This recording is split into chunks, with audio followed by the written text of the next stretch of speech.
کیا جائے تو اس کے لیے انسان کی نیت اچھی اور خالص ہونی چاہیے، اخلاص پر مبنی ہونی چاہیے تاکہ اس کو پوری طرح ثواب ملے۔ اگر اخلاص نہ ہو تو اعمال ضائع ہو جاتے ہیں۔ جس طرح قرآن نے اس کی مثال دی ہے وہ ویسے اس کے حوالے سے، صدقات کے حوالے سے، مثلہ کمثل صفوان علیہ تراب فاصابہ وابل فترکہ صلدا، کہ اگر کوئی صدقہ کرتا ہے اور اس کے بعد پھر دکھلاوا کرتا ہے یا پھر تکلیف دیتا ہے تو اس کی مثال ایسی ہے جس طرح کہ چٹیل پتھر ہو، چٹان ہو جس کے اوپر مٹی پڑی ہو اور پھر تیز بارش آئے، فترکہ صلدا، اس کو جس طرح صاف کر دیتی ہے، تو اعمال ایسے ختم ہو جاتے ہیں۔ اگر دکھلاوا ہو یا پھر ان کے پیچھے بھی مقاصد ہوں، یعنی للہیت نہ ہو، اللہ کی رضا شامل نہ ہو، تو پھر اعمال ضائع ہو جاتے ہیں۔ اس وجہ سے امام بخاری نے جو اپنی کتاب کی ابتدا کی وہ اعمال سے کی کہ نیت اور عمل اچھے ہونے چاہیے۔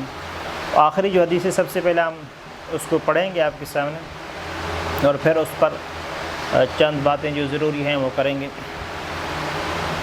وہ حدیث پڑھنے کا جو طریقہ ہے آپ خالی سماعت کر لیں گے کہ یہ حدثنی احمد بن اشکاب قال حدثنا محمد بن فضیل عن عمارة بن القعقاع عن ابی زرعۃ عن ابی ہریرۃ رضی اللہ عنہ قال قال النبی صلی اللہ علیہ وآلہ وسلم کلمتان حبیبتان الی الرحمن خفیفتان علی اللسان ثقیلتان فی المیزان سبحان اللہ وبحمدہ سبحان اللہ العظیم۔ یہ حدیث پاک ہے اور اس کے جو راوی ہیں امام بخاری علیہ رحمت کے استاد وہ احمد بن اشکاب ہیں، اور ان کے جو استاد ہیں وہ محمد بن فضیل ہیں، اور ان کے استاد عمارہ یا عمارہ بن قعقاع ہیں، اور ان کے استاد جو ہیں ابو زرعہ، یہ مشہور تابعی ہیں، اور ان کے استاد حضرت ابو ہریرہ جو حضور اکرم صلی اللہ علیہ وسلم کے صحابہ میں سے ہیں وہ ہیں۔ جو پچھلے راوی ہیں ان پر ہم بحث نہیں کریں گے، خالی حضرت ابو ہریرہ کا ہلکا سا تعارف آپ کے سامنے رکھیں گے کہ جو مرکزی راوی ہیں۔ ویسے جو احادیث پڑھتے ہیں مفصل، اور وہ ان تمام جو روات ہیں ان کا تعارف کراتے ہیں، اور آپ کو معلوم ہونا چاہیے کہ امام بخاری علیہ رحمہ کو جو احادیث یاد تھی، احادیث یاد ہونے کا مطلب ہے کہ فقط متن نہیں، سند بھی جو میں نے پڑھی ہے سارے بندوں کے نام وہ سارے یاد ہوں، اور اس کے ساتھ ساتھ ان کے احوال بھی یاد ہوں۔ امام بخاری کو 6 لاکھ احادیث یاد تھی۔ کتنی؟ 6 لاکھ۔ 6 لاکھ احادیث یاد تھی، متن کے ساتھ اور سند کے ساتھ اور احوال روات کے ساتھ، راویوں کے سب کے احوال بھی یاد تھے، اور حدیث کا متن بھی یاد تھا، اور حدیث کی سند بھی اس کو یاد تھی۔ اور یہ جو آپ کے پاس کتاب ہے جس کی ہم بات کر رہے ہیں بخاری، اس کا جو نام ہے پہلے بتایا تھا، دوبارہ دہراتا ہوں، اس کا نام ہے الجامع الصحیح المسند، الجامع الصحیح المسند المختصر من امور رسول اللہ صلی اللہ علیہ وآلہ وسلم و سننہ و ایامہ، الجامع الصحیح المسند المختصر۔ اب یہ جو احادیث کی کتب کی قسمیں آپ نے سنی تھی، پڑھی تھی، اس میں جامع بھی ہے، صحیح بھی ہے، مسند بھی ہے، یعنی یہ مختلف قسمیں ہیں۔ اور یہ جو بخاری ہے جس کو ہم بخاری، صحیح بخاری یا بخاری کہتے ہیں، وہ ان تمام اقسام کی جامع ہے، یعنی صحیح بھی ہے کہ اس میں صحیح احادیث ہیں، اور جامع بھی ہے کہ جو 8 عنوان ہیں وہ سارے اس کے اندر موجود ہوتے ہیں، اور مسند بھی ہے کہ صحابہ کرام کی احادیث اس میں جمع، یا مسند کا دوسرا معنی کہ سند ذکر کی ہوئی ہے، سند کے بغیر کوئی حدیث نہیں ہے۔ اور مختصر بھی ہے، مختصر یوں ہے کہ امام بخاری کو کیونکہ بے شمار احادیث یاد تھی. کتنی یاد تھی؟ 6 لاکھ. 6 لاکھ میں سے یہ مختصر ہے. جدید جو ارقام ہے اس کے مطابق 7,563 7,575 بھی بتائیے. مختلف جو گنتی کی ہے، اور بعض احادیث کو کوئی حصہ شمار کرتے ہیں، بعض کو کل. اس طرح گنتی جو ہے آگے پیچھے ہو جاتی ہے. جو ابھی یعنی بین الاقوامی جس کو ترتیب کہتے ہیں اس کے مطابق 7,563 احادیث ہیں. یہ جو آخری حدیث ہے وہ اس کا نمبر یہ ہے 7,563. یہ حدیث ہم پڑھ رہے ہیں.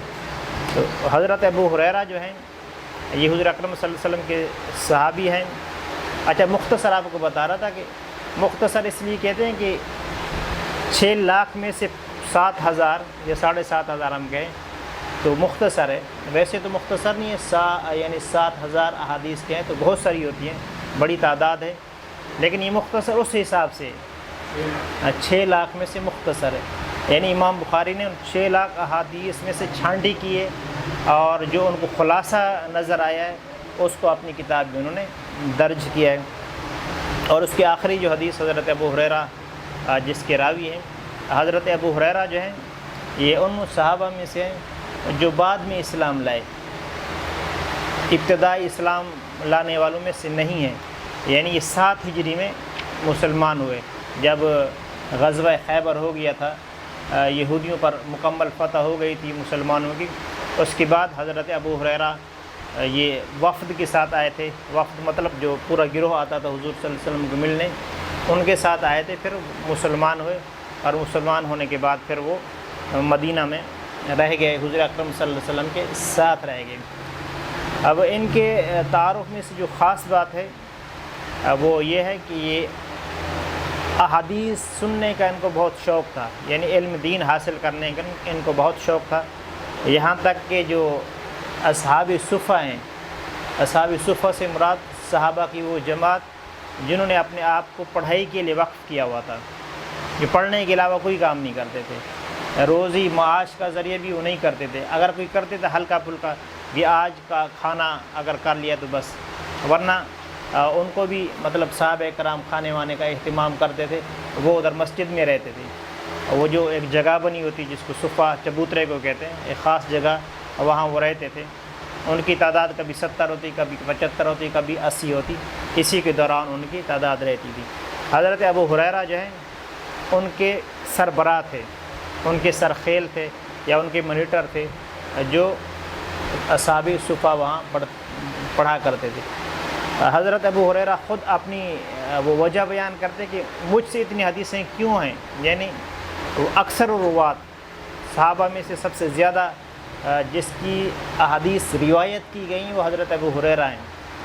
وہ خود بیان کرتے ہیں کہ میرے پاس اتنی حدیث کیوں ہیں.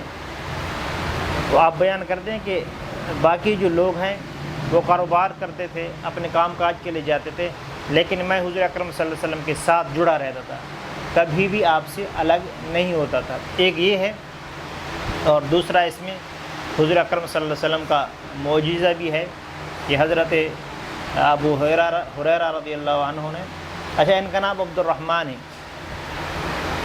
جو اصل نام ہے عبد الرحمن بن صخر، اور ان کا جو زمانہ جاہلیت کا نام عبد الشمس، پھر مسلمان ہونے کے بعد عبد الرحمن بن صخر ہو گئے.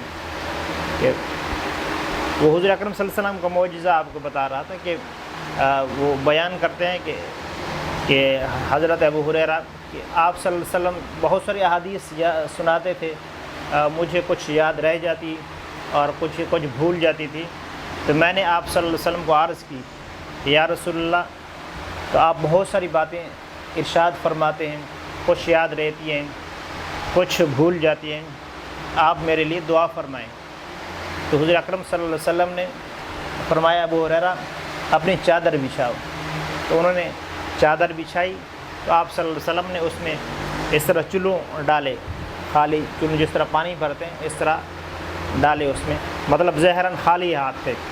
آپ صلی اللہ علیہ وسلم نے ایسے ڈالے، اور پھر اس کو حضرت ابو ہریرہ کو فرمایا کہ اس کو سینے سے لگا لو. تو حضرت ابو ہریرہ نے وہ چادر سینے سے لگائی تو اس کے بعد کہتے ہیں مجھے کوئی کبھی بات نہیں بھولی. اس کے بعد ہمیشہ جو بھی آپ صلی اللہ علیہ وسلم کی بات ہوتی مجھے نقش ہو جاتی، یاد ہو جاتی، پکی حفظ ہو جاتی، بھولنے کا اس میں نام و نشان بھی باقی نہ رہتا. اور یہ انہوں نے مطلب مشکلات بھی گزاری ہیں کہ جو بندہ کوئی بھی تعلیم حاصل کرتے اس کو مشکلات کا سامنا کرنا پڑتا ہے. بالخصوص اگر آپ دینی علوم حاصل کریں گے، ایک تو آپ کو جسمانی تھکاوٹ بھی ہوگی اور آپ کو جو ذہنی مشکلات بھی ہو سکتی ہیں، معاشی مشکلات بھی ہو سکتی ہیں، کیونکہ اللہ کی راہ میں جو بھی آئے گا تو کچھ نہ کچھ مشکلات اس کو جھیلنی پڑیں گی. وہ کیونکہ یہ دنیا ہے، دنیا دار الامتحان ہے، یہ دار الجزا نہیں ہے. اس میں آپ کو جو نتیجہ ملے وہ نہیں ہے، تھوڑا سا ملتا ہے، کلیاتاً نہیں ملتا.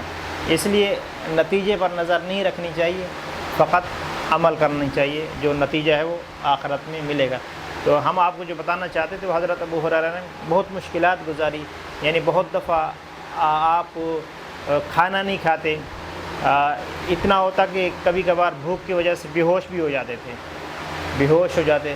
لوگ کہتے ہیں کہ شاید کہ ان کو کوئی بیماری ہوئی، ان کو کوئی مرگی ہے. یہاں تک کہ ایک دن کہتے مجھے بہت بھوک لگی، بہت زیادہ بھوک لگی، تو میں باہر نکلا. اور جب باہر نکلا تو حضرت عمر تشریف لائے. میں نے آیات پڑھی، صدقہ کی آیات، اور ان سے پوچھا کہ اس کا مفہوم کیا ہے. وہ مفہوم بتائے چلے گئے. اور اس کے بعد حضرت ابو بکر آئے، ان کو آیات سنائی. کہتے مجھے اس کا مفہوم آتا تھا، لیکن میں یہ اس لیے پوچھ رہا تھا کہ ان کو خیال آئے گا یہ غریب بندہ ہے، فقیر آدمی ہے، وہ کھانا وانا اگر کوئی ہوگے تو کھلائیں گے. اس نیت سے ایسے ڈائریکٹ نہیں کہہ رہے تھے کہ مجھے کھانا کھانا ہے. ظاہر بندے کی خودی ہوتی ہے، عزت نفس ہوتی ہے، وہ بندہ نہیں کہتا. بہت کم اکثر بندے ایسے ہوتے ہیں جو یعنی مانگتے نہیں ہیں. کسی کا شرم اتر جائے تو الگ بات ہے، جس طرح بھکاری ہوتے ہیں وہ الگ بات ہے.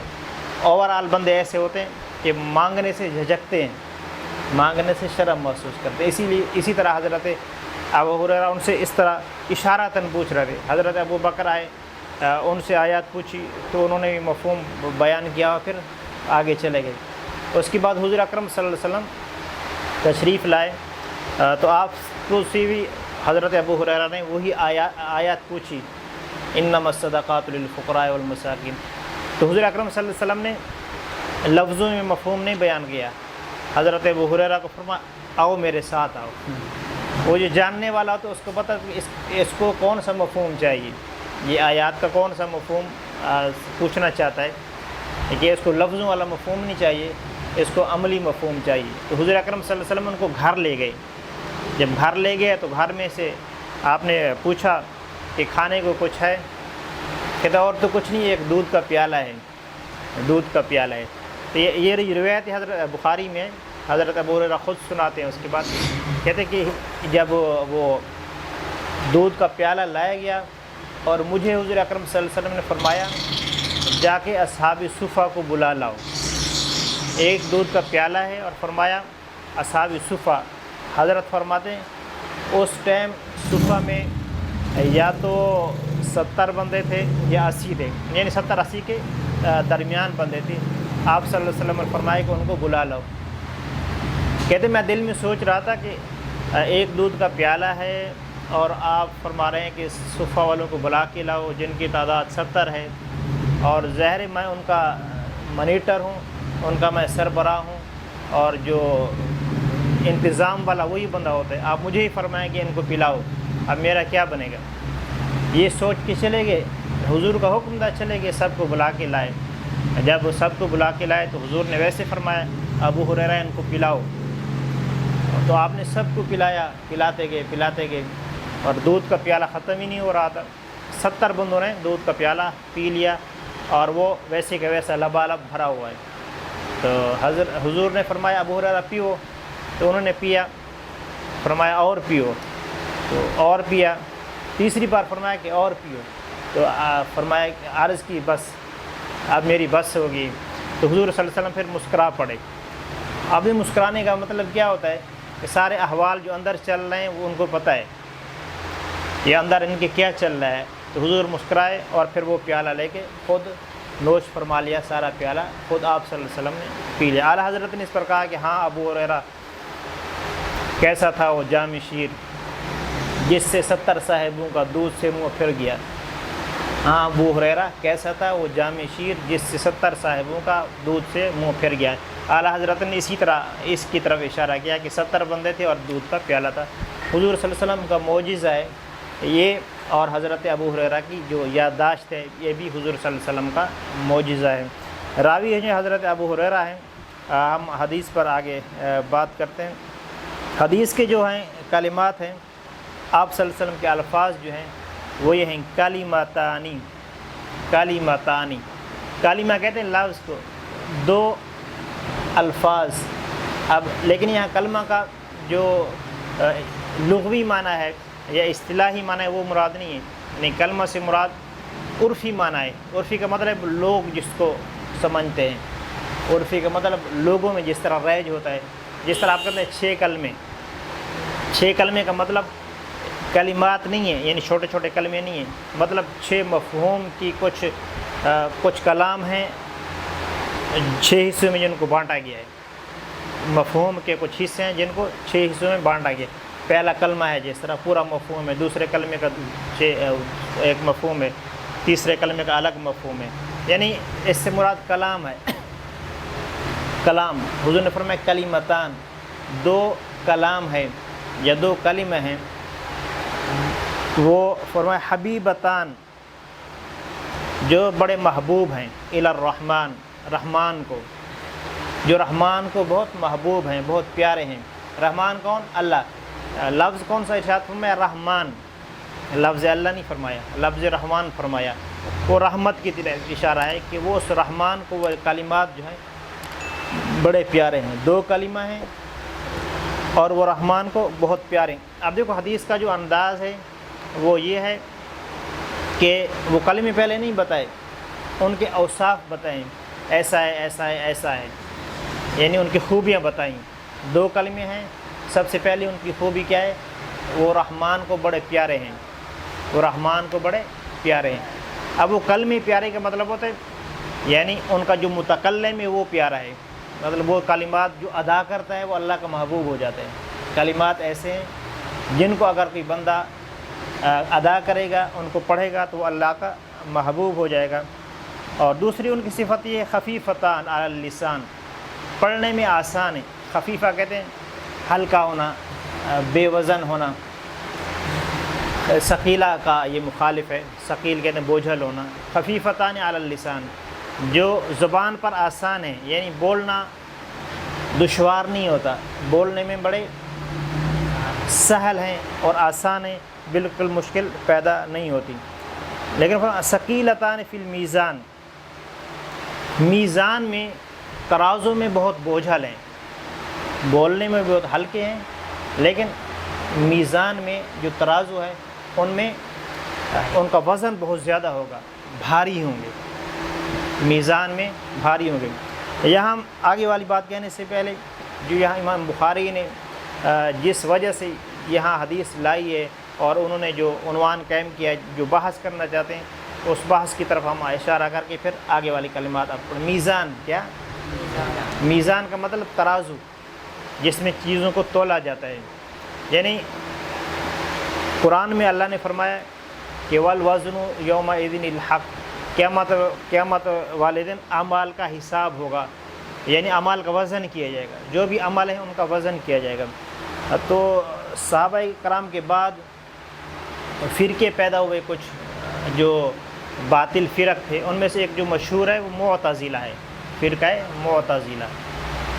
معتزلہ۔ انہوں نے یہ اعتراض کیا کہ یہ عمل بھلا کیسے وزن ہو سکتے ہیں؟ عمل جو ہیں یہ آراز ہیں۔ کیا ہے؟ آراز۔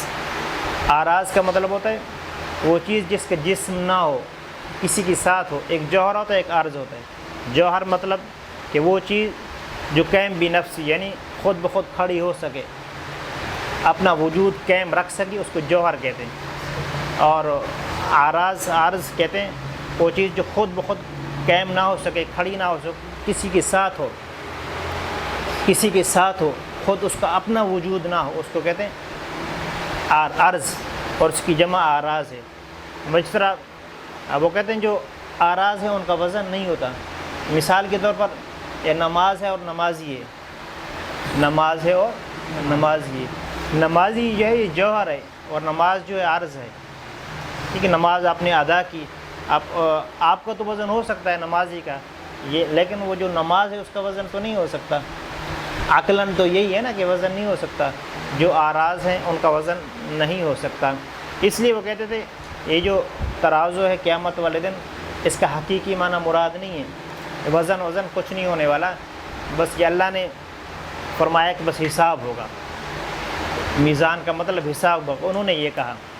لیکن کیونکہ یہ قرآن کے صریح لفظ ہیں، قرآن نے کہا کہ وزن ہوگا، تو علماء کرام نے اس دور کے جو علماء ہیں انہوں نے کہا کہ جو قرآن میں بات ہوتی ہے وہ حق ہوتی ہے، جس طرح اللہ فرما رہا ہے کہ وزن ہوگا تو وزن ہوگا۔ اب انہوں نے توجیحات پیش کی اس کی، لیکن ابھی کے زمانے میں جو آراز ہیں ان کو تولا گیا ہے۔ آج کے زمانے میں اب آپ مثالیں گے تو سمجھ آ جائے گی، اس زمانے اس طرح کا نہیں تھا، لیکن اس کے باوجود انہوں نے یقین کے ساتھ کہا کہ آراز جو ہیں ان کا وزن کیا جا سکتا ہے، اللہ تعالیٰ ان کا وزن کر سکتا ہے، اور وہ توجیحات بعد میں بیان کرتے ہیں۔ جو میں آپ کو بتا رہا تھا کہ آج کل وزن کیا جا رہا ہے، جس طرح گرمی کو ماپتے ہیں درجہ حرارت، کتنا درجہ حرارت ہے، درجہ حرارت کا کوئی ہے جسم ہے، دکھتا ہے، نظر آتا ہے۔ ہوا جو ہے، ہوا کا وزن کرتے ہیں، یعنی اس کی ماپ کرتے ہیں کہ ہوا کا جو دباؤ ہے کتنا ہے، یہ سارا بتایا جاتا ہے۔ بخار جو آپ کے اندر ہوتا ہے، تھرمامیٹر کے ذریعے اس کو ناپتے ہیں، اس کا وزن کرتے ہیں، کتنا یہ ہائی ہے کتنا لو ہے، سارا آج کل سمجھنا مشکل نہیں ہے، لیکن اس دور میں سمجھنا مشکل تھا۔ لیکن اس کے باوجود جو اس دور کے علماء تھے انہوں نے کہا کہ یہ اللہ کی بات ہے، یقینی بات ہے، حق ہے اور ایسا ہوگا۔ انہوں نے پھر ان کی توجیحات بیان کی کہ وزن کیسے ہوگا۔ سب سے پہلی بات یہ ہے کہ انہوں نے کہا کہ ممکن ہے کہ نامہ اعمال کا وزن ہو۔ کس کا؟ نامہ مطلب لکھا ہوا، اعمال کا وزن نہ ہو لیکن نامہ اعمال کا وزن ہو، یعنی جو لکھا گیا ہے اس لکھے ہوئے کا وزن ہو۔ فرشتے لکھ رہے ہیں نا، تو یہ تو بات پکی ہے، فرشتے لکھ رہے ہیں، اچھے عمل بھی لکھ رہے ہیں اور برے عمل بھی لکھ رہے ہیں۔ کہتے ہیں وہ جو کاغذ ہوں گے جن پر فرشتے لکھ رہے ہیں، یا جس چیز پر بھی لکھ رہے ہیں، اس کا وزن ہوگا، اور جس کا وزن بھاری ہو گیا تو وہ جنت میں چلا جائے گا، اور جس کا وزن کم ہوا تو وہ دوزخ میں چلا جائے گا۔ اور اس حوالے سے ایک حدیث بھی ہے وزن کے حوالے سے، کہ ابن ماجہ کی حدیث ہے، صحیح حدیث ہے، کہ قیامت والے دن جب لوگ کٹھے ہوئے ہوں گے، سارے لوگ کا جمع اکٹھا ہوگا، تو اللہ رب العزت ان لوگوں میں سے ایک بندے کو الگ کرے گا، ایک بندے کو الگ کرے گا، اور اس کے سارے دفتر جو ہیں، یعنی وہ جو رجسٹر دفتر مطلب رجسٹر، اس کے سارے جو رجسٹر ہیں کھول کے رکھ دیں گے، اور وہ 99 اس کے ہوں گے جو گناہوں سے بھرے ہوئے ہوں گے، 99 رجسٹر اس کے گناہوں سے بھرے ہوں گے، اور ان کی جو ان کا لمبائی ہے کہ اتنی ہوگی جس طرح نگاہ جاتی ہے، مطلب اتنے لمبے اس کے گناہوں کا رجسٹر بھرے ہوئے ہیں، وہ سارے پھیلا دیے جائیں گے، اور اس کو کہیں گے یہ سارے گناہ تو نے کیے تھے، کہے گا یا اللہ کیے تھے۔ وہاں تو کوئی پھر انکار کی گنجائش ہی نہیں ہوگی، اگر انکار کوئی کرتا ہے تو الیوم نختم علی افواہہم، منہ پر مہر لگا کے ہاتھ واتھ سب بولیں گے، وہ بندہ کہتے ہیں یا اللہ کیے تھے، تو اللہ نے فرمایا عذر پیش کر سکتا ہے کہ تو کہ کوئی تیرے پاس وجہ ہے کہ کیوں کیے تھے، یا اللہ کچھ نہیں، بس کیے تھے، میں اقرار کرتا ہوں کہ گناہ کیے تھے۔ تو اللہ نے پوچھا کیا تیرے پاس کوئی نیکی ہے کہ جو تو ان کے مقابلے میں لا سکے؟ وہ کہ یا اللہ میرے پاس تو کچھ نہیں ہے، مطلب وہ سمجھے گا بس اب میں گیا کہ میرا نام یہ حساب کتاب یہاں پورا ہو گیا اور میں جہنم میں چلا جاؤں گا، یہی وہ سوچ رہا ہوتا ہے۔ تو اللہ کہتے تیری ایک نیکی ہمارے پاس ہے، ہم نے اپنے ریکارڈ میں رکھی ہوئی ایک نیکی تیرے پاس ہے، تو اس کو فرشتے دیں گے، ایک پرچہ دیں گے جس پر لکھا ہوا ہوگا اشہد ان لا الہ الا اللہ و اشہد ان محمد الرسول اللہ، کلمہ کلمہ شہادت اس نے ایک دفعہ اخلاص کے ساتھ کہا تھا. کس کے ساتھ؟ یعنی پوری خلوص نیت کے ساتھ اس نے زندگی میں ایک دفعہ کلمہ پڑھا تھا، پوری خلوص نیت کے ساتھ. اب اس کو اللہ تعالیٰ کی طرف سے وہ عطا ہوگا، یہ پر چلے جاؤ، ایک طرف تیرا یہ میزان ہے، دوسری طرف یہ میزان ہے، اس میں ڈال دو. وہ کہے گا یا اللہ ایک پرچہ کیا کرے گا؟ اللہ فرمائے گا تم جا کے رکھو دوسری.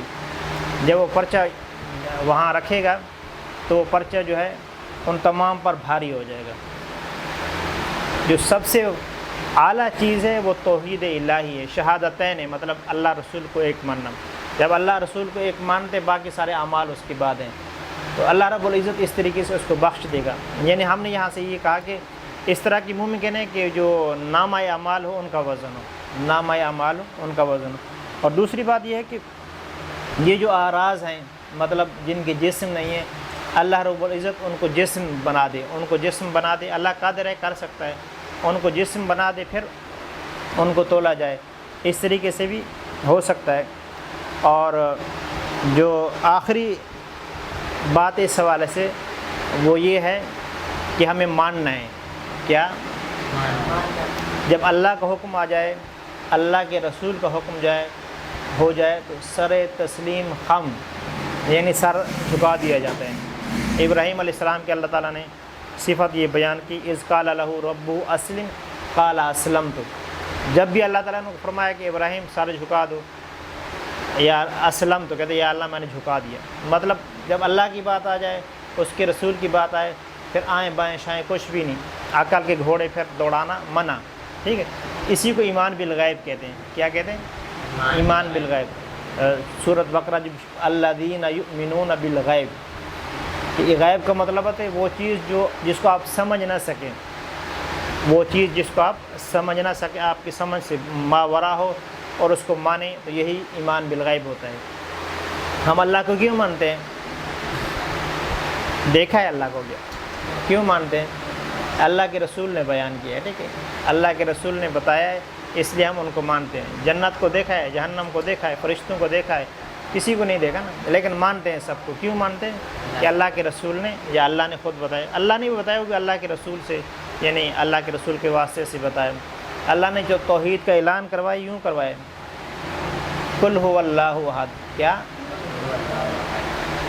اے رسول آپ فرما دیں اللہ ایک ہے. ٹھیک ہے، یعنی توحید بھی وہ قابل قبول ہے جو اللہ کے رسول کی بتائی ہوئی ہے. یہ آخری بات یہ ہے، جب اللہ کی طرف سے کوئی حکم آ جاتا ہے یا اللہ کے رسول کی طرف سے کوئی حکم آ جاتا ہے، پھر بات ختم. تو اللہ نے فرمایا کہ والوزن یومئذ الحق، والوزن یومئذ الحق، وزن جو ہے اس دن حق ہے، کہ وزن کیا جائے گا. اور یہ سورۃ الاعراف کی آیت نمبر 8 اور 9 ہے. فرمایا فمن ثقلت موازینہ فاولئک هم المفلحون. جس کا وزن بوجھل ہو گیا تو وہ کامیاب ہو جائے گی. ومن خفت موازینہ فاولئک الذین خسروا انفسهم. اور جن کا وزن کم پڑ گیا تو یہ لوگ ہیں جنہوں نے خسارہ اٹھایا، اپنے آپ کو خسارے میں رکھا. وَكَانُوا بِآيَاتِنَا يَظْلِمُونَ بِمَا كَانُوا بِآيَاتِنَا يَظْلِمُونَ. اس کی وجہ یہ ہے کہ ہماری آیات پر یہ ظلم کرتے تھے، یعنی ہماری آیات کو یہ نہیں مانا کرتے تھے. اس وجہ سے ان پر جو ہے ان کے جو اعمال ہیں ان کا وزن کم رہ گیا. یہ مفہوم جو ہے مختلف جگہوں پر قرآن پاک میں موجود ہے وزن کا. اور حضور اکرم صلی اللہ علیہ وسلم کے مختلف فرامین ہیں ہمارے پاس، جو ابھی آپ کے پاس جو ہم حدیث پڑھ رہے ہیں اس میں یہ ثقیلتان فی المیزان، وہ جو کلمات ہیں وہ وزن میں بھاری ہیں، وزن میں بھاری ہیں. مطلب اللہ نے بھی فرمایا کہ وزن ہوگا، اللہ کے رسول نے بھی فرمایا وزن ہوگا. لہٰذا ہم یقین کے ساتھ یہ مانتے ہیں کہ قیامت والے دن وزن ہوگا، قیامت والے دن اعمال کا وزن ہوگا. اب عقل ہماری مانے یا نہ مانے، ابھی تو مطلب عقل بھی مانتی ہے، یہ سائنس نے آگے ترقی کر لی تو جس کی وجہ سے عقل نہ بھی مانے تو ہم مانتے ہیں، کیونکہ اللہ کا اور اس کے رسول کا حکم. اب وہ کلمات کون سے ہیں؟ فرمایا سبحان اللہ و بحمدہ سبحان اللہ العظیم. اب پڑھو سب، سبحان اللہ و بحمدہ سبحان اللہ العظیم. یہ یاد کرنے میں بھی مشکل نہیں ہے، سبحان اللہ و بحمدہ سبحان اللہ العظیم، اللہ کی تسبیح بیان کی، سبحان اللہ و بحمدہ، اللہ پاک ہے، و بحمدہ اور اس کی حمد ہے، اور سبحان اللہ پاک ہے، العظیم وہ بہت بڑا ہے۔ یعنی تسبیح کے کلمات ہیں، تسبیح کا مطلب اللہ کی پاکی بیان کرنا، پاکی کا مطلب ہوتا ہے جس کے اندر کوئی نقص نہ ہو، جس کے اندر کوئی خامی نہ ہو، اس کو سبحان کہتے ہیں۔ اللہ نے جب حضور کے معراج کا ذکر فرمایا تو یوں کر سبحان الذی اسری بعبدہ، کہ سبحان نے اپنے بندے کو سیر کرائی۔ مطلب اگر کسی نے اعتراض کرنا ہے تو اس کے اعتراض پہلے ختم کر دیا جب سبحان فرمایا، یعنی سبحان وہ ہوتا ہے جو سب کچھ کر لیتا ہے۔ یہ ذہن میں رکھیے گا جب آپ کلمات پڑھیں گے نا، سبحان اللہ، کہ میرا اللہ جو ہے وہ سبحان ہے، یعنی سب کچھ وہ کر سکتے ہیں، اس میں کوئی عیب اور خامی نہیں ہو سکتی۔ بہرحال یہ آخری حدیث تھی بخاری شریف کی، جس کی کلمات ہیں سبحان اللہ و بحمدہ سبحان اللہ العظیم۔ آپ اس کو اپنا ورد بنا لیں، جب بھی آپ کو موقع ملے اس کو پڑھیں، جب آپ کہیں جا رہے ہیں یا کہیں بیٹھے ہوئے ہیں، یہ پڑھنا چاہیے۔ کوئی بھی کلمات اس طرح کے اچھے پڑھنے چاہیے جو ثواب کے اعتبار سے بہت زیادہ ہوتے ہیں۔ اللہ رب العزت عمل کی توفیق عطا فرمائے۔ الحمدللہ رب العالمین والصلاة والسلام علی حبیبہ محمد وآلہ وصحبہ اجمعین۔ ربنا آتنا فی الدنیا حسنہ وفی الآخرۃ حسنہ وقنا عذاب النار۔ یا رب العالمین، تیرے یہ پیارے بندے تیرے پیارے حبیب صلی اللہ علیہ وسلم کا علم عطا کیا اور علم سیکھنے کے لیے یہاں حاضر ہوئے، ان کے دلوں کی جو کھڑکیاں ہیں ان کو کھول دے اور ان کو صحیح سمجھ عطا فرما، ہر طریقے کی فہم نصیب فرما، اپنا خصوصی رحم اور کرم فرما۔ جو مظلوم مسلمان ہیں ہر جگہ کی ان کی مدد فرما، مجاہدین کی مدد فرما، مسلمانوں کی اتحاد نصیب فرما، اور غیرت ایمانی اور جذبہ جہاد نصیب فرما، اپنا خصوصی رحم اور کرم فرما، ہماری دعائیں التجائیں قبول و منظور فرما۔ وصلی اللہ تعالی علی خیر خلقہ سیدنا و مولانا محمد و آلہ و اصحابہ اجمعین۔